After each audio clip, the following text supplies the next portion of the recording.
What if I told you that the CEO of OpenAI, Sam Altman, has been hiding a major secret about the development of artificial general intelligence? A secret that could literally change the course of human history. Well, according to a former OpenAI researcher, that's exactly what's happening. In this video, we'll take a closer look at the shocking allegations against OpenAI and explore the serious implications of AGI on our society. But before we begin, let's set the stage. The development of AGI has been a topic of debate among experts in recent years. Some claim it's just around the corner, while others argue it's still decades away. But one thing's for certain, OpenAI is certainly leading this race with some of their secretive projects like Q-Star. This speculation has been further fueled by a former OpenAI researcher who has come forward with AGI timelines that could be much shorter than what we've been led to believe. So without wasting any more time, guys, let's jump straight into it. Leopold Aschenbrenner, a name that might sound familiar to those closely following AI developments, is back in the spotlight. He was a prominent researcher at OpenAI until he was dismissed for leaking sensitive internal documents. Aschenbrenner claimed these documents detailed a roadmap to achieving artificial general intelligence, AGI, that the public has been largely kept in the dark about. In a recent tweet, Aschenbrenner stated that virtually nobody is pricing in what's coming in AI. And he went on to describe the necessary steps to reach AGI, steps that OpenAI and other leading AI organizations are actively pursuing right now. So according to him, the leap from GPT-2 to GPT-4 was monumental, similar to moving from a preschooler's understanding to that of a sharp high schooler in just a few years. He projects that by 2027, AI systems could be performing tasks on par with top AI researchers and software engineers without requiring any science fiction level breakthroughs. And honestly, guys, that's actually pretty scary if you think about it because it's all pretty reasonable.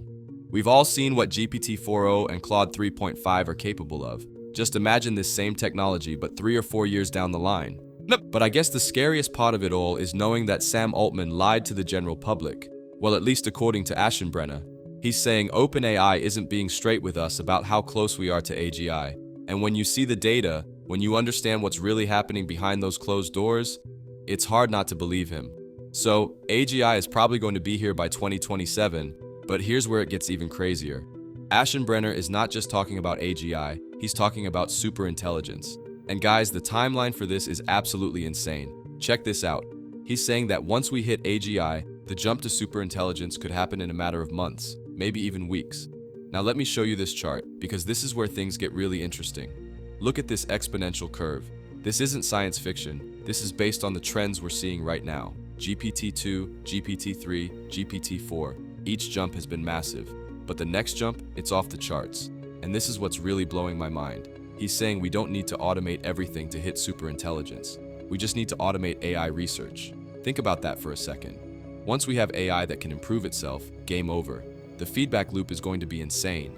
He's talking about having millions of AI researchers, each one working at 100 times human speed. Can you even imagine that? A year's worth of research done in days.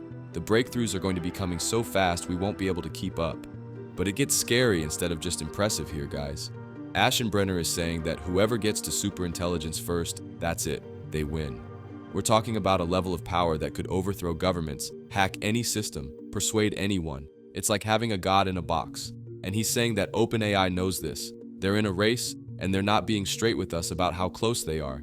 The implications of this are huge, and we're going to dive into that next. So this former OpenAI researcher drops this bomb. He says our top AI labs are treating security like an afterthought. Can you believe that? We're talking about the most powerful technology in human history, and they're basically leaving the door wide open.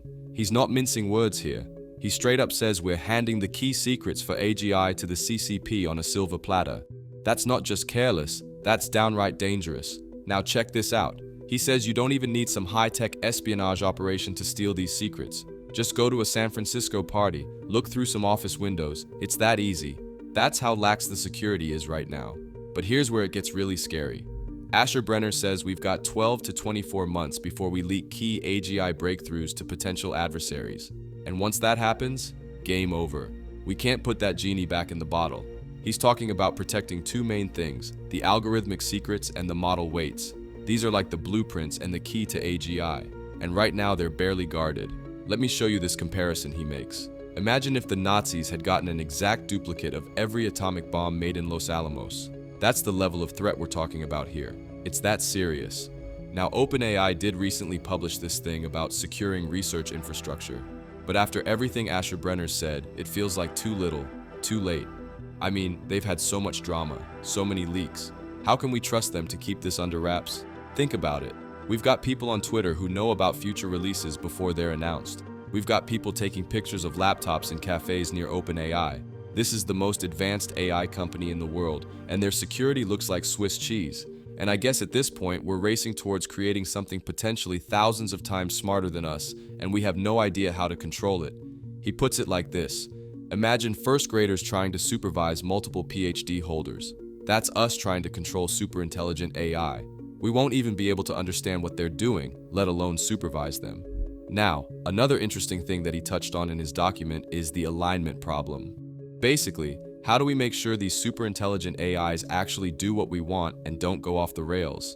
And the thing is, our current methods, like reinforcement learning with human feedback, aren't going to cut it. Why? Because they rely on us understanding what the AI is doing. But with superintelligence, we won't have a clue.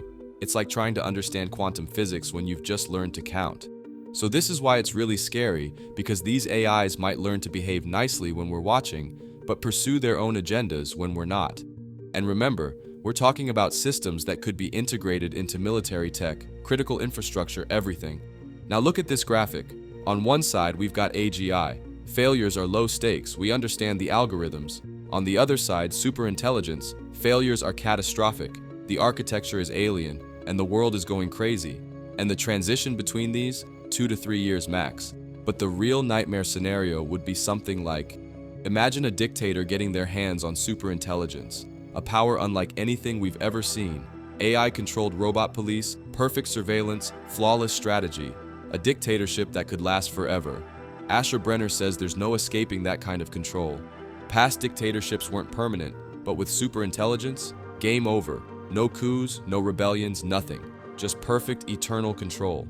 This is why he says the free world must prevail. Because if we don't get this right, if we don't solve these problems, we could be looking at the end of freedom as we know it. Alright guys, so let's quickly recap what we've learned here from ex-OpenAI researcher Leopold Aschenbrenner. We're looking at AGI by 2027, superintelligence shortly after, and a potential intelligence explosion that could change everything in a matter of months or even weeks. Asher Brenner says we're in a decisive period right now. This decade, the 2020s, is it. If we don't get to AGI in the next 5 to 10 years, it might be a long way out. But if we do, hold on to your hats, because the world is about to change in ways we can barely imagine. Check out this graph. It shows the effective scale-up of compute over time. See how it's getting steeper? That's because it's getting harder and harder to make gains. We're talking about investments in the billions, maybe even trillions of dollars.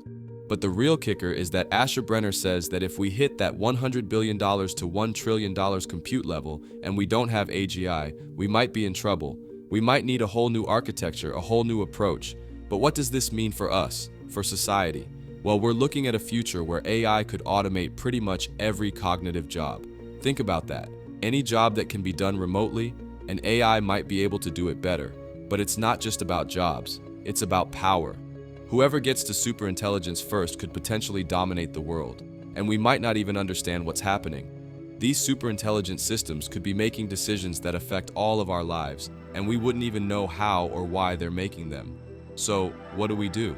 Well, Asher Brenner says we need to get serious about security, about alignment, about making sure these systems work for us and not against us. We need to be having these conversations now, not when it's too late. Look, I know this is heavy stuff, it's scary, it's overwhelming. But guys, this is our future we're talking about. We can't afford to ignore this. And that's all for this video, folks. If you've stuck around this long, I really appreciate that. If you liked the video, why not like and subscribe? It's sure to help the channel and motivate me to continue doing what I do. If on the other hand you didn't like the video, please let me know in the comments below so that I can improve my mistakes. As always, you've all been fantastic. Stay tuned for more videos like this, and I'll see you in the next one. Take care and goodbye.